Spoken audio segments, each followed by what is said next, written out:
الله الرحمن الرحيم الحمد لله رب العالمين والصلاة والسلام على رسوله الكريم وعلى بيته الطيبين الطاهرين وأصحابه المنتجبين أما بعد فقد قال أمير المؤمنين عليه السلام في نهج البلاغة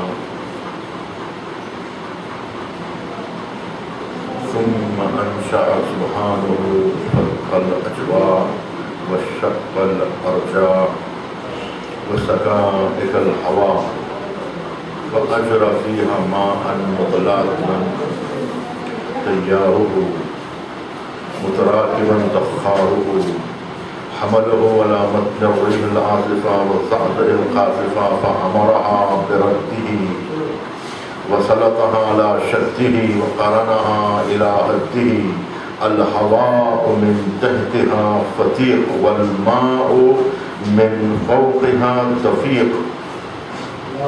چلو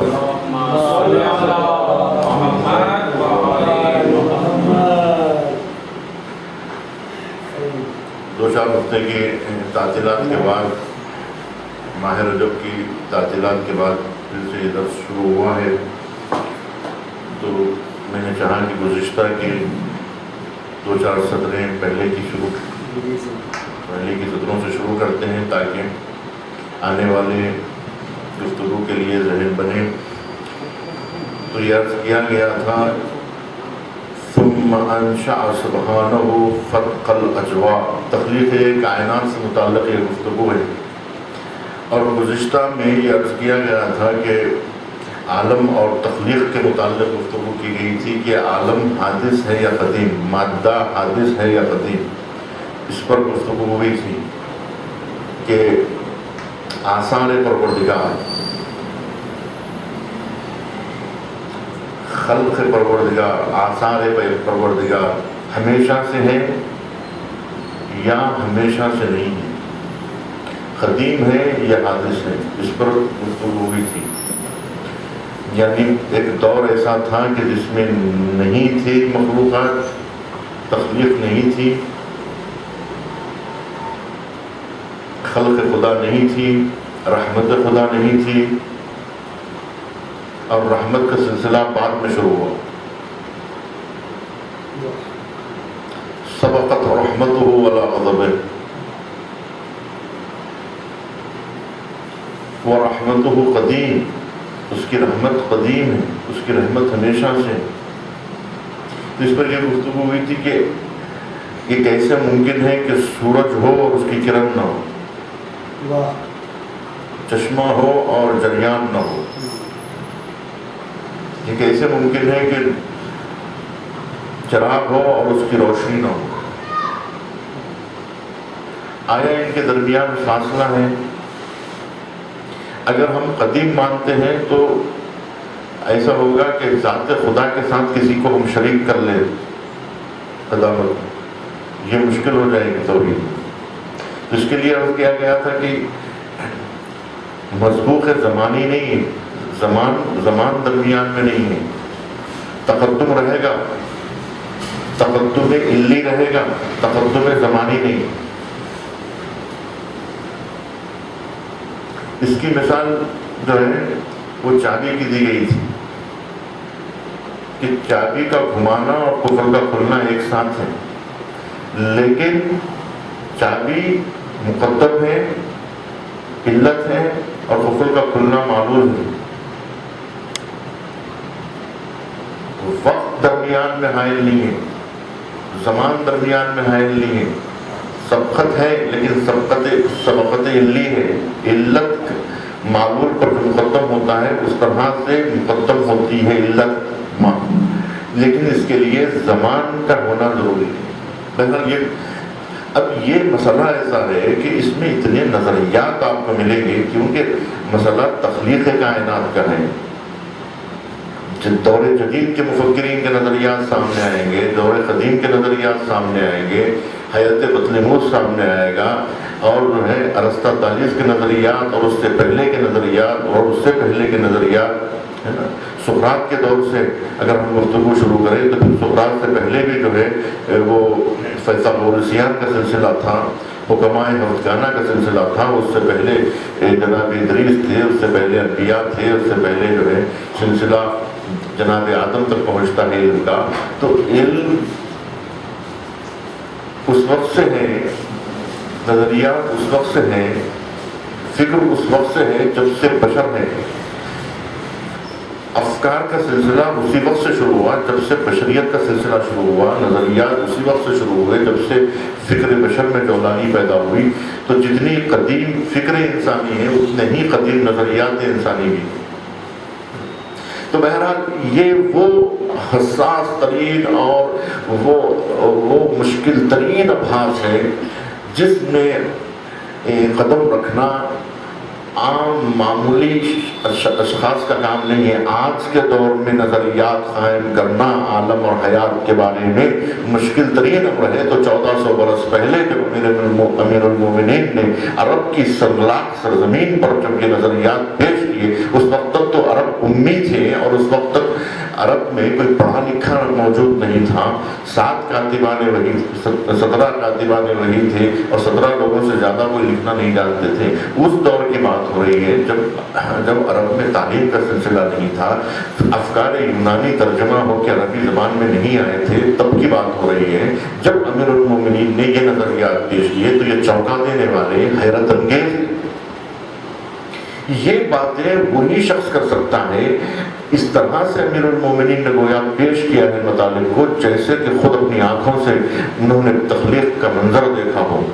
اس وثوق کے ساتھ اور اس اعتماد کے ساتھ امیر المومنین پیش کر رہے ہیں، شک اور تردد کے ساتھ نہیں پیش کر رہے ہیں. کہتے ہیں کہ ثم انشأ سبحانہ فتق الاجواء، اس نے سب سے پہلے خلق کو ایجاد کیا اور اس نے سب سے پہلے پروردگار عالم نے کشادہ فضا، وسیع اطراف و اکناف اور خلا کی وسعتیں خلق کی. فتق الاجواء، کشادہ فضا، فضا کو کشادہ کیا. فضا کی کشادگی ایسے ہی ہے جس طرح سے ایک خلا کا ایجاد ہونا، کشادہ فضا کا پھر پڑنا، گویا جو ہے ایک سفید کرتاس ہے، ایک کاغذ ہے جس پر تحریریں لکھی جائیں. ایک کشادہ فضا. ثم سبحانہ تعالی فتق الاجواء، پھر اس پروردگار عالم سبحانہ تعالیٰ نے، ذات اقدس الہ نے کشادہ فضا، فتق الاجواء، کشادہ فضا ایجاد کیا.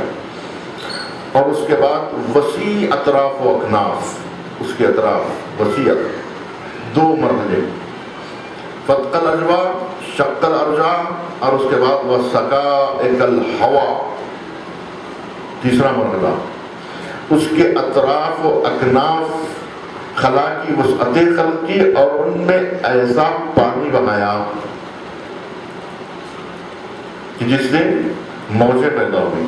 تو پہلے فضا کو ایجاد کیا، وسیع فضا، کشادہ فضا کو ایجاد کیا. اس کے بعد اطراف و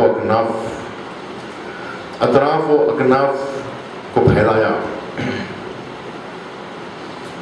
خلا کی وسعتیں خلق کی، اور اس کے بعد ان نے پانی بنایا.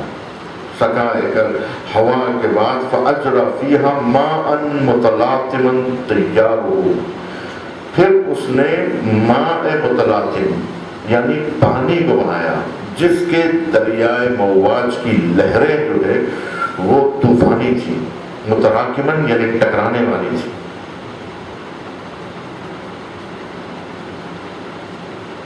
ماء متلاطما طياره، اور ایسا پانی، ایسی امواج کہ جس کی لہریں جو ہیں وہ طوفانی. اور بحر زخار کی موجیں متراکما زخارہ حملہ علی متن الریح العاصفہ. اس کے بعد کیا کیا؟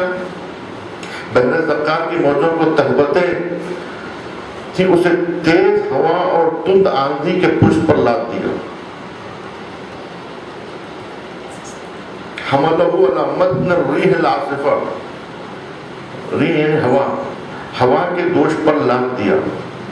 تو ہوا میں کتنی طاقت ہے کہ جو پانی کا بوجھ برداشت کر رہی ہے نا.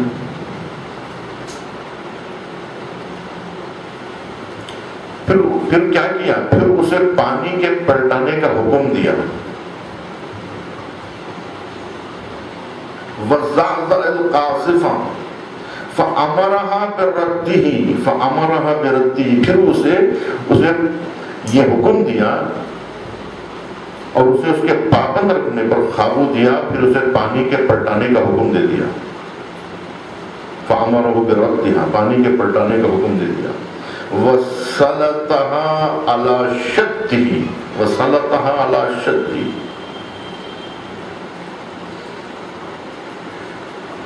پلٹانے کا حکم دیا. اور اس کے بعد کیا کیا؟ اور اس کے پابند رکھا کہ اس کو قابو میں رکھے، ورنہ اگر چھوڑ دیں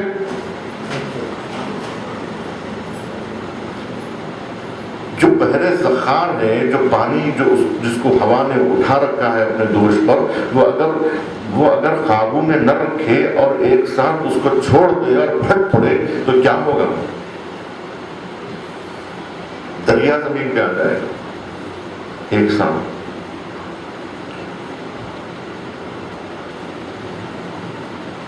اور اسے اس کے پابند رکھنے پر قابو دیا اور اسے پانی کی سرحد سے ملا دیا ہے نا. اس کے نیچے ہوا دور تک پھیلی ہوئی تھی، اس کے اطراف میں ہوا دور تک پھیلی ہوئی تھی.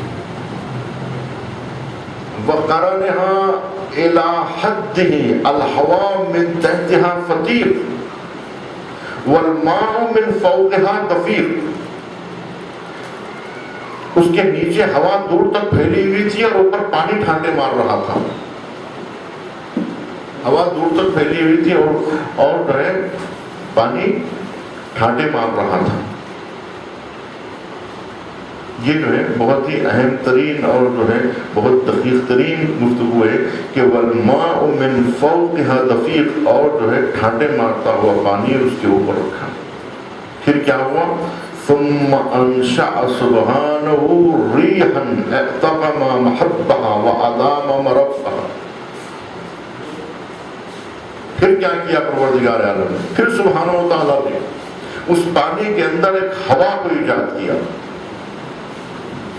ہوا خلق کی جس کا چلنا باعث تھا، بے ثمر تھا، اور اسے اس کے مرکز پر قرار دیا. ریحا اعتقم محبها وادام مربها واعصف مجراها وابعد منشاها فامرها بتصفيق الماء الزخار واثارته وموج البحار فمقضته مقض السقاء واسفت به اسفاب الفضاء. پھر سبحانہ و تعالیٰ نے کیا کیا؟ اس پانی کے اندر ایک ہوا خلق کی جس کا چلنا باز بے ثمر تھا، اور اسے اس کے مرکز پر قرار رکھا اور اس کے جھونکے تیز کر دیے اور اس کے چلنے کی جگہ دور دراز تک پھیلا دیا. پھر اس کی ہوا کو مامور کیا کہ وہ پانی کے ذخیرے کو تھپیڑے دے اور بحر بے قرار کی موجوں کو اچھالے. ایک ایک لفظ جو ہے یہاں پر غور کرنے کے قابل ہے. تخلیق حیات اور تخلیق کائنات اور سائنس اور جو ہے اس علم کی بات جس میں علم حیات بھی درمیان میں آ رہا ہے، جس میں ستاروں کی واقعات اور جو ہے ان کے اثرات، ان سب چیزوں کو جو ہے شامل کرتے ہوئے گفتگو جاری ہے.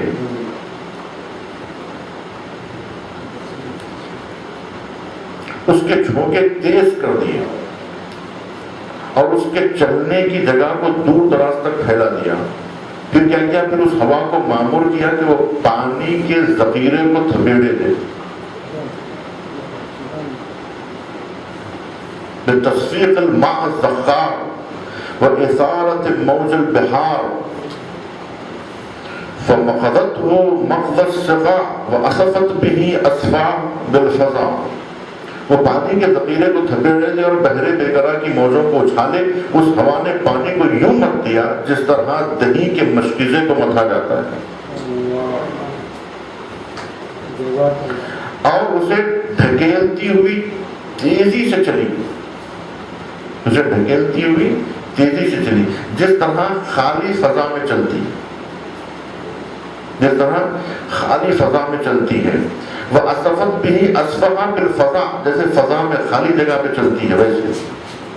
تَرُدُّ أَوَّلَهُ إِلَىٰ آخِرِهِ، اور پانی کے ابتدائی حصے کو آخری حصے پر اور ٹھہرے ہوئے کو چلتے ہوئے پانی پر پلٹانے لگی. اس طرح سے ایک دوسرے پر پلٹ رہی تھی کہ تَرُدُّ أَوَّلَهُ إِلَىٰ آخِرِهِ وَسَاجِيَهُ إِلَىٰ مَعْصِرِهِ حَتَّى حَبَّ عُبَابُهُ وَرَمَى بِالزَّبْدِ رُكَامُهُ. یہ بات ہے. اسے ڈھکیلتی ہوئی تیز چلی جس طرح خالی فضا میں چلتی ہے، پانی کے ابتدائی حصے کو آخری حصے پر دے مارا اور ٹھہرے ہوئے کو چلتے ہوئے پانی پر پلٹانے لگی، یہاں تک کہ اس متلاطم پانی کی سطح بلند ہو گئی، سطح بلند ہو گئی. فَرَفَعَهُ فِي هَوَىٰ مُنْفَطِقٌ وَجَوٍّ مُنْفَحِقٍ. یہاں تک کہ اس متلاطم پانی کی سطح بلند ہو گئی اور وہ تک بتہ پانی جھانک دینے لگا. اللہ نے وہ جھانک کھلی ہوئی اور کشادہ فضا کی طرف اٹھائی اور اس سے کیا کیا؟ 7 آسمان پیدا کیا. یہ جو ہے انشاءاللہ اس گفتگو کو آئندہ جو ہے وہ کیا جائے گا. یہاں تک کہ اس گفتگو میں امیر المومنین نے جو باتیں عرض کی ہیں کہ بلکہ اسے بھی ہم تھوڑا سا آگے بڑھا دیں تاکہ جو ہے آگے جو ہے گفتگو کو بڑھانے میں آسان. اور یہ سلسلہ جاری ہے. کہتے ہیں کہ فَصَوَّ مِنْهُ 7 سماوات، 7 آسمانوں کو، جعل سفلہن موجا مکفوفا وعلیہن سقفا محفوظا. پھر کیا کیا؟ اس سے 7 آسمان پیدا کیے. نیچے والے آسمان کو رکی ہوئی موج کی طرح بنایا، نچلے والے آسمان کو رکی ہوئی موج کی طرح بنایا، اور اوپر والے آسمان کو محفوظ چھت کی طرح بنایا، اور بلند عمارت کی صورت میں اس طرح قائم کیا کہ نہ ستونوں کے سہارے کی حاجت تھی نہ بندھنوں سے جوڑنے کی ضرورت تھی. اس آخری آسمان کو، نچلے آسمان اور آخری آسمان، 2 آسمانوں کی بات ہو رہی ہے.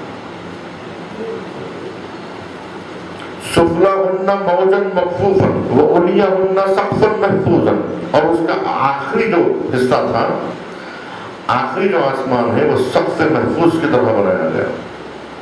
وَسَمْكًا مَرْفُوعًا بِغَيْرِ عَمَدٍ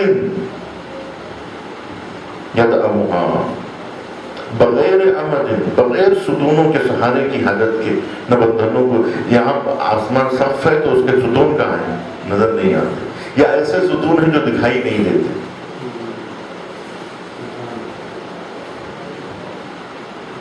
محفوظ چھت اور بلند عمارت کی صورت میں اس طرح قائم کیا، نہ ستونوں کے سہارے کی حاجت تھی نہ بندھنوں سے جوڑنے کی ضرورت. پھر ان کو ستاروں کی سج دھج اور روشن طیاروں کی چمک دمک سے آراستہ کر دیا. وَزَيَّنَهَا بغیر عمد يدعمها ولا داسر ينظمها ثم زينها بزينة الكواكب. اور ستاروں کی محفل سجا دی اور ستاروں کو ٹاک دیا جس طرح سے شامیانے پر ٹانکا جاتا ہے، اس طرح سے جو ہے جیسے پھول ٹانکے جاتے ہیں، جیسے تارے ٹانکے، اس طرح سے جو ہے آسمان کی چھت کو اور آسمان کے سقف کو تاروں سے سجا دیا۔ یہ وہ باتیں ہیں جو قرآن مجید جس کی تصدیق کرتا ہے، قرآن کی آیتیں جس کی تصدیق کرتی ہیں، اور قرآن آیات سے جس کا علم مخلوط ہے اور جس کی فکر قرآن مجید سے اس طرح سے ہم آہنگ ہے کہ جب گفتگو کرتے ہیں تو آیات قرآنی کی لہریں فکر کے ساتھ جو ہے وہ دوڑتی ہیں اور محسوس ہونے لگتی ہیں کہ آیتیں ذہن میں آنے لگتی ہیں۔ جب امیر المومنین کا کلام پڑھا جاتا ہے، یہ کمال ہے امیر المومنین کے کلام کا کہ قرآن کی آیتیں آپ کے کلام کی تصدیق کرتی ہوئی نظر آتی ہیں۔ وَزَيَّنَهَا بِزِينَةِ الْكَوَاكِبِ وَضِيَاءِ الصَّوَاقِبِ وَأَجْرَى فِيهَا سِرَاجًا مُسْتَطِيرًا وَقَمَرًا مُنِيرًا فِي فَلَكٍ ضَائِرٍ وَسَقْفٍ سَائِرٍ۔ ستاروں کی سجدد اور روشن تاروں کی چمک دمک سے آراستہ کیا، اور ان میں ذوق پاش چراغ اور جگمگاتا ہوا چاند رواں دواں کر، گھومنے والے فلک، چلتی پھرتی چھت اور جنبش کھانے والی لوح میں ہے۔ یہ کس قدر عجیب بات ہے اور کس قدر جو ہے لذت بخش کلام ہے۔ فرمایا کہ پھر ان کو ستاروں کی سجدد اور روشن تاروں کی چمک دمک سے آراستہ کیا، اور ان میں ذوقاش چراغ، روشن چراغ سورج کی طرح، روشن چراغ سورج کی شکل میں، سورج کی صورت میں ایک روشن چراغ جو ضیاء پاشیاں کر رہا ہے، مسلسل جو روشنی دے رہا ہے، اور ایک لمحے کے لیے بھی جس کی روشنی رکتی نہیں ہے، جو مسلسل ذوقاشیاں کر رہا ہے، اور جگمگاتا ہوا چاند، جگمگاتا ہوا چاند اس آسمان کی چھت پر، گھومنے والے فلک، گھومنے والے فلک، کلن فی فلک، اس کو آپ الٹا پڑھیں گے تب بھی کلن فی فلک ہوگا۔ فلک سے بہتر لفظ دنیا کی کسی بھی لغت میں فلک کے لیے استعمال نہیں ہوا ہے۔ لفظ فلک جو قرآن مجید نے استعمال کیا ہے، جو قرآنی لفظ ہے جس کو امیر المومنین نے استعمال کیا ہے، فلک، یہ وہ لفظ ہے جس سے بہتر فلک کے لیے لفظ فلک سے بہتر کوئی لفظ دنیا کی کسی بھی زبان میں ایجاد نہیں ہوا ہے۔ دنیا کی کسی بھی لغت میں ایسا لفظ ایجاد نہیں ہوا ہے، نہ انگریزی میں ایجاد ہوا، نہ یونانی میں ایجاد ہوا، کوئی دنیا کی کوئی زبان ایسی نہیں ہے جس میں فلک کے لیے فلک سے بہتر کوئی نام رکھا گیا ہے۔ کیونکہ فلک وہ ہے جو گھومتا ہے، فلک ایک جگہ پہ نہیں۔ گھومنے والے فلک، چلتی پھرتی چھت اور جنبش کھانے والی لوگ،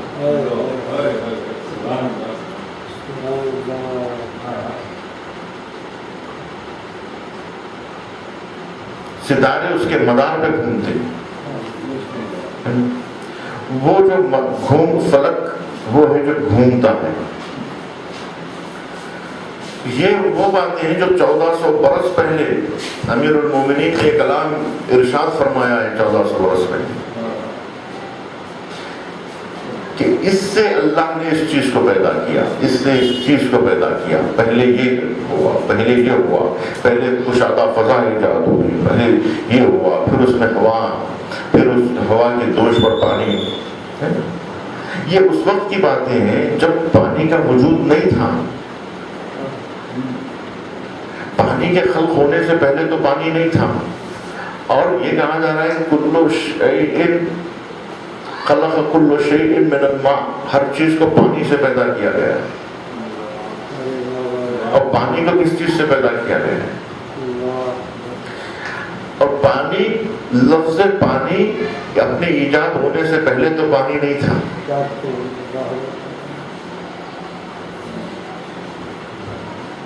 اب پھر ایک نئی گفتگو یہاں سے شروع ہوتی ہے، اور پھر عجیب و غریب گفتگو کا سلسلہ شروع ہوتا ہے۔ وہ یہ کہ یہ جو اشیاء ہیں یہ تخلیق سے پہلے کیا تھی؟ ہوا خلق ہونے سے پہلے کیا تھی؟ پانی خلق ہونے سے پہلے کیا تھا؟ اور پھر اس گفتگو میں ایک اور گفتگو جنم لیتی ہے۔ وہ گفتگو یہ جنم لیتی ہے کہ کیوں پروردگار عالم نے ہوا کو ہوا خلق کیا، ہوا کو پانی کیوں نہیں بنایا، پانی کو پانی کیوں بنایا، پانی کو ہوا کیوں نہیں بنا دیا،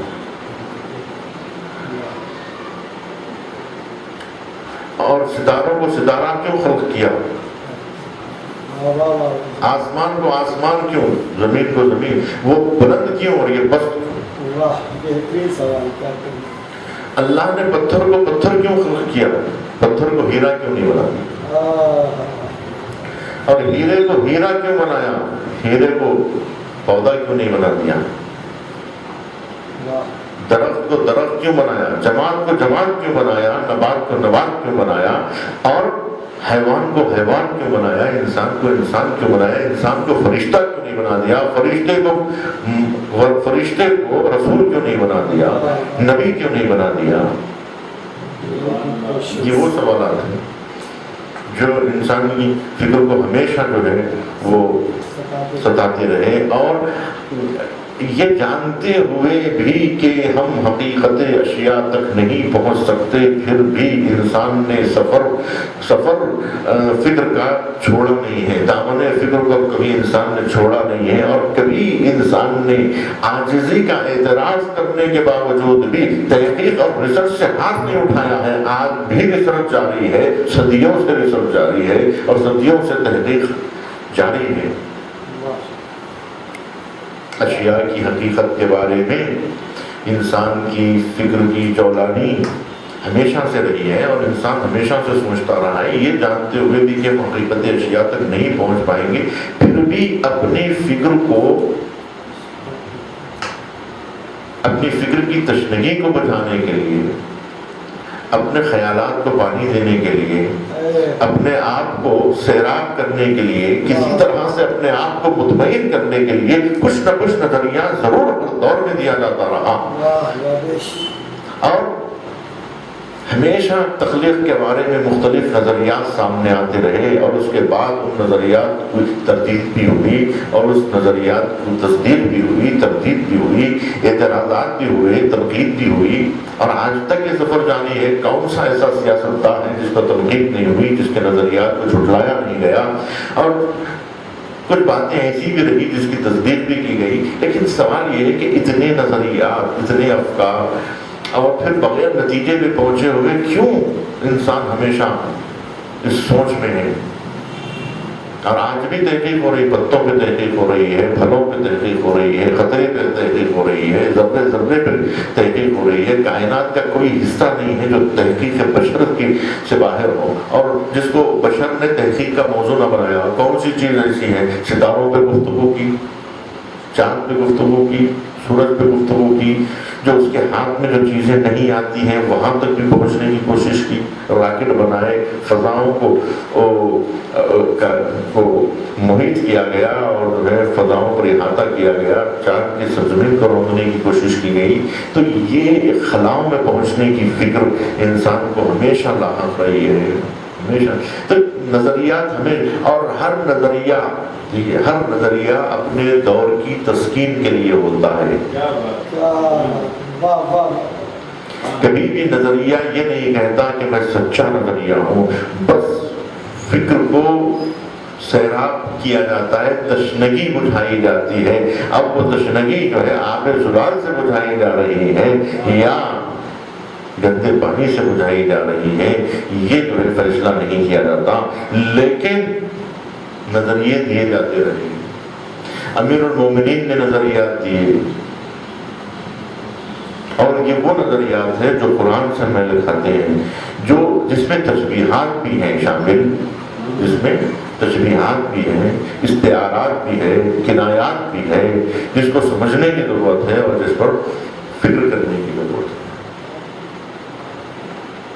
جس طرح سے قرآن نے سائنس پر گفتگو کی ہے، تخلیق حیات پر گفتگو کی ہے، زمین و آسمان کے بارے میں گفتگو کی ہے، اسی طرح امیر المومنین نے وہ تمام موضوعات جسے قرآن نے اٹھایا ہے ان سب کو نہج البلاغہ میں اٹھانے کی کوشش کی۔ تو یہ کتنا بڑا کارنامہ ہے کہ قرآنی موضوعات کو اپنی گفتگو کا عنوان بنایا گیا، اور جو ایسا نہیں کہ مشکل مسائل کو چھوڑ کر آسان مسائل کی طرف رخ کیا گیا ہو، بلکہ ہمیشہ یہ آواز دی گئی ہے سلونی سلونی قبل ان تفقدون، پوچھو مجھ سے جو کچھ پوچھنا ہو، اور بلکہ یہ بھی کہا کہ میں زمین کے راستوں سے زیادہ آسمان کے راستوں کو جانتا ہوں، میں زمین کے راستوں سے زیادہ آسمان کے راستوں کو جانتا ہوں۔ یہ کہہ کے امیر المومنین نے بتا دیا کہ آسمانی راستے زمینی راستوں سے زیادہ پیچیدہ ہیں، کیا بات،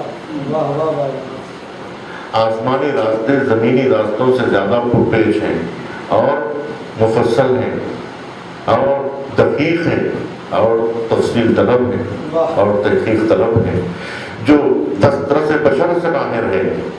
ایسے بھی مسائل ہیں حیات و کائنات کی جو انسان کی گرفت میں نہیں آتے، جو انسان کی ریسرچ کا موضوع نہیں بن سکتے، ان مسائل پر بھی امیر المومنین نے گفتگو کی، روح کے مسائل پر گفتگو کی، معنویات کے مسائل پر گفتگو کی، اور کوہ خاف کے پیچھے والی موضوعات پہ بھی گفتگو کی، نہ صرف طبیعت اور نہ صرف نیچر پہ گفتگو کی، ما فوق نیچر پہ گفتگو کی، طبیعت پہ نہیں ما فوق طبیعت پہ گفتگو کی، اور ما بعد طبیعت کے مسائل کو چھیڑا ہے۔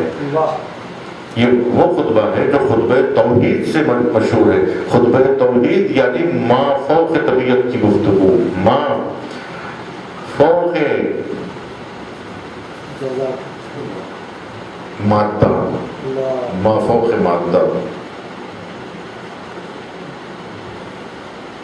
جو انسان کی گرفت میں نہیں آتی، جسے انسان چھو نہیں سکتا، جسے انسان دیکھ نہیں سکتا، جسے انسان چکھ نہیں سکتا، جو آواز انسان سن نہیں سکتا، وہاں تک کے مسائل کو بھی امیر المومنین نے پیش کرنے کی کوشش کی، اور وہ بیانات دیے ہیں جو آنے والے مفکرین کے لیے گراہ گشا رہے۔ ابن سینا ہو یا فارابی، سبھی نے امیر المومنین کے افکار سے استفادہ کیا ہے، ان کے نظریات سے استفادہ کیا۔ اب رہی یہ بات کہ اس چیز کو کیوں یہ چیز بنائی گئی، کیوں پتھر کو پتھر خلق کیا گیا، پتھر کو ہیرا کیوں نہیں بنایا گیا، ہیرے کو جامد کیوں خلق کیا گیا، یہ جو ہے نبات کی فہرست میں کیوں نہیں آیا، یہ پودا کیوں نہیں بن کے خلق ہوا، کیوں ہیرا بن کے منجمد رہا، پودا بن کے کھلا کیوں نہیں، پھول کلی بن کے کھلا کیوں نہیں، واہ واہ واہ ہے نا؟ تو پھر یہ کلی کیوں خلق ہوئی، یہ پھول کیوں خلق ہوا، یہ سارے وہ مسائل ہیں۔ ابن سینا کہتا ہے کہ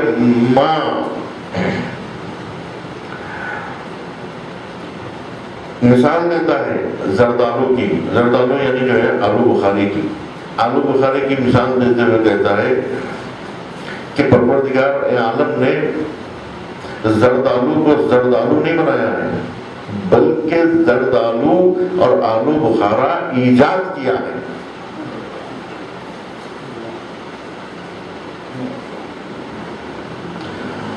ما خلق اللہ المشمشۃ مشمشۃ، اللہ نے آلو بخارے کو آلو بخارا نہیں بنایا ہے، ما خلق اللہ المشمشۃ مشمشۃ بل اوجداہا، بلکہ اسے ایجاد کیا ہے۔ ایسا نہیں کہ پہلے کوئی چیز اس سے کوئی چیز کو بنایا گیا، اس کے بننے سے پہلے وہ کوئی چیز تھی ہی نہیں کہ سوال پیدا ہو کہ اسے یہ کیوں بنایا، یہ کچھ اور کیوں نہیں بنا دیا۔ پتھر خلق ہونے سے پہلے کچھ تھا ہی نہیں کہ آپ یہ سوال کریں کہ پتھر کو پتھر کیوں بنایا گیا، پتھر خلق ہونے سے پہلے کیا تھا۔ کچھ اور تھا کہ اسے اللہ نے پتھر بنا دیا.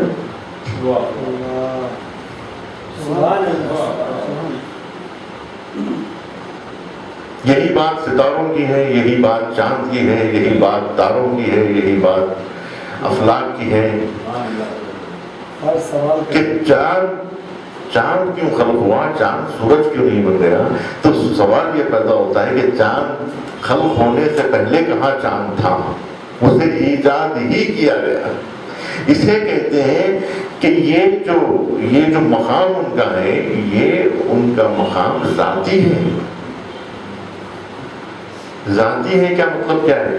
قراردادی نہیں ہے، ایجاد نہیں. اس کو جو ہے جعل نہیں کیا گیا ہے، قرار نہیں دیا گیا ہے، بلکہ خلق کیا گیا ہے. ایجاد ہی ایسا ہوا ہے. مثال کے طور پہ دو کا عدد کیوں ہے؟ دو کا عدد تین کیوں نہیں ہے؟ تین کا عدد کیوں ہے؟ چار کیوں نہیں ہے؟ تو تین کا عدد، تین سے پہلے کچھ تھا ہی نہیں. اس کا جو مقام ہے وہ اس کا مقام ذاتی ہے، اس کو کوئی ہٹا نہیں سکتا اس کے مقام سے. اعداد جو ہے نا وہ ذاتی ہوتے ہیں. چار جو ہے ذاتی ہے، چار ہی کو چار کہا جاتا ہے. پانچ کو اب چار نہیں کہہ سکتے.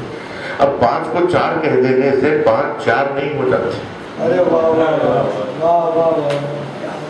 یا اس عدد کو اٹھا کر اگر آپ پانچ کے بعد رکھتے تو وہ چھ نہیں ہو جاتی. چار کے عدد کو آپ چار کی جگہ سے ہٹا دیجئے، پانچ کے بعد رکھیے. ایک دو تین پانچ اور چار کہیے. کیا پانچ کے بعد چار کہنے سے اس کا جو مقام اصلی ہے وہ کھو دے گا؟ کیا وہ اپنے مقام سے ہٹ جائے گا؟ چار نہیں رہے گا کیونکہ پانچ کے بعد آ رہا ہے. اس کا مطلب یہ ہے کہ آپ چار کے عدد کو 10 کے بعد کہیں، 20 کے بعد کہیں، جب بھی چار کہیں گے چار کا مطلب چار کے علاوہ پانچ نہیں ہو سکتا. کیوں؟ اس لیے کہ چار کے لیے چار کا عدد خلق کیا گیا ہے، قرار نہیں دیا گیا ہے. وہ خلق ہی چاہو. بہرحال یہ امیر المومنین کے کلام میں، امیر المومنین کے ابحاث میں تخلیق کائنات کی بحثیں آتی ہیں، اور پھر اس کے متعلق جو ہے مفکرین سر حاصل بحث کرتے ہیں. تو ہم دعا کرتے ہیں کہ پروردگار ہمیں امیر المومنین کے کلام کو سمجھنے کی توفیق عطا فرما، ان کے افکار کو سمجھنے کی توفیق عطا فرما، ان کے بلند نظریات جس کو دائرۂ فکر بھی چھو نہیں سکتا ان افکار کو سمجھنے کی ہمیں صلاحیت عطا فرما. ہمارے قلوب کو نور ایمان، نور محبت اہل بیت سے منور فرما. دشمنان اسلام، دشمنان دین، بالخصوص امریکہ و اسرائیل کو ذلیل و خوار فرما، اور ان کے ناپاک قدموں کو مقدس سرزمین سے دور فرما. امام عصر جل اللہ تعالیٰ رجب الشریف کے ظہور میں تعجیل فرما. ایک مرتبہ